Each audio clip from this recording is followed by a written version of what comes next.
Assalamualaikum warahmatullahi wabarakatuh. Perkenalkan, nama saya Alfi Syaril, biasa dipanggil Alfi, dari UPBJ UT Bogor, NIM 08917263. Dengan hormat kepada Bapak dan Ibu guru dosen yang mengajar pelajaran bahasa Indonesia, serta yang terhormat kepada teman-teman rekan semuanya. Serta marilah kita panjatkan puji dan syukur kepada Tuhan Yang Maha Esa atas izin dan nikmatnya kita dapat hidup di dunia ini sampai sekarang. Serta salawat serta salam kita curahkan kepada baginda Nabi besar kita Muhammad Sallallahu Alaihi Wasallam serta para pengikutnya hingga akhir zaman ini. Baik, untuk itu di sini saya akan menjelaskan tentang COVID-19. Yuk, simak penjelasan berikut. COVID-19. Apa sih yang dimaksud dengan COVID-19? COVID-19 dikenal dengan nama penyakit coronavirus yang terjadi pada tahun 2019 yang lalu, atau tepatnya 3 tahun yang lalu.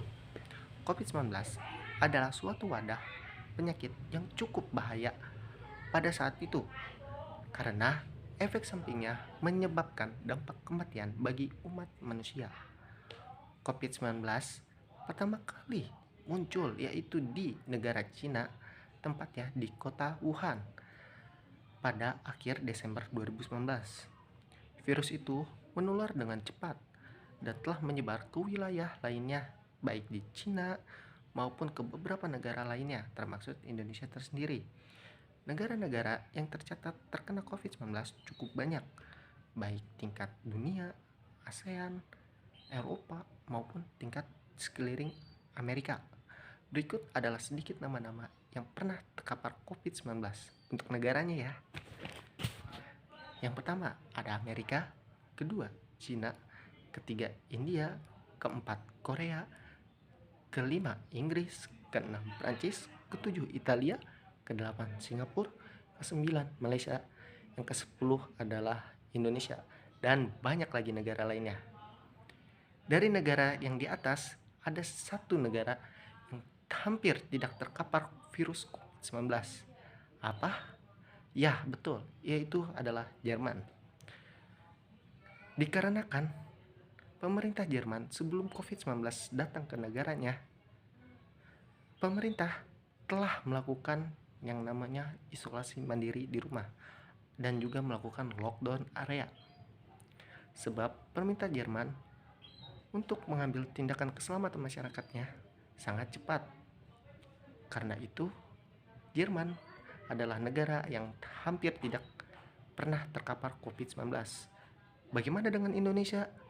Yuk simak penjelasannya sebagai berikut. Indonesia. Virus COVID-19 di Indonesia pertama kali muncul pada seseorang yang baru pulang dari pekerjaannya dari luar negeri. Orang tersebut tinggal di suatu wilayah. Saat itu pemerintah mendengar bahwa ada seseorang warga Indonesia yang terkapar COVID-19, langsung mengambil tindakan kepada masyarakatnya agar isolasi mandiri di rumah.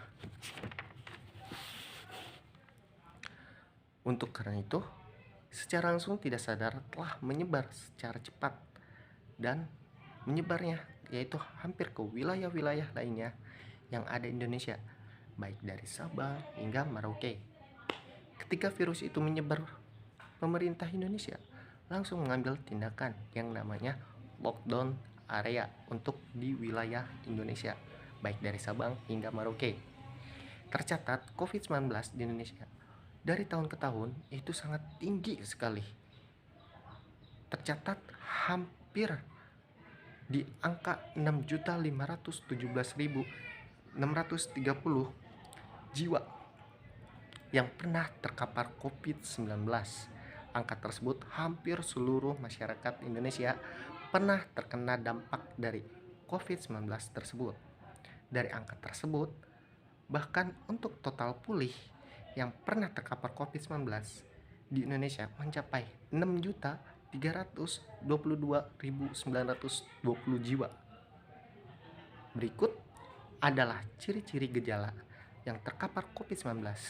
Untuk gejala umum, yang pertama yaitu demam, kedua batuk, ketiga kelelahan, keempat kehilangan rasa atau bau, mencium bau itu hilang.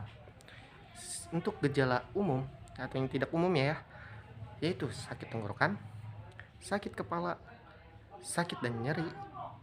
Yang keempat yaitu diare. Selanjutnya adalah langkah-langkah tindakan untuk mengurangi COVID-19 atau pencegahan virus COVID-19 tersebut. Yang pertama, selalu jaga jarak dengan orang lain minimal 1 meter walaupun dia tidak terpapar COVID-19. Yang kedua, kenakan masker bila keluar rumah atau sedang berinteraksi dengan manusia. Yang ketiga, yaitu cuci tangan dengan sabun secara rutin. Ketika kalian telah keluar dari rumah atau masuk ke dalam rumah, sebaiknya cuci tangan. Keempat, jangan pernah keluar rumah bila merasa tidak enak badan. Mungkin cukup sekian presentasi saya tentang materi COVID-19 untuk hari ini. Mohon maaf apabila ada kesalahan kata maupun perbuatan. Saya tutup video ini. Wassalamualaikum warahmatullahi wabarakatuh.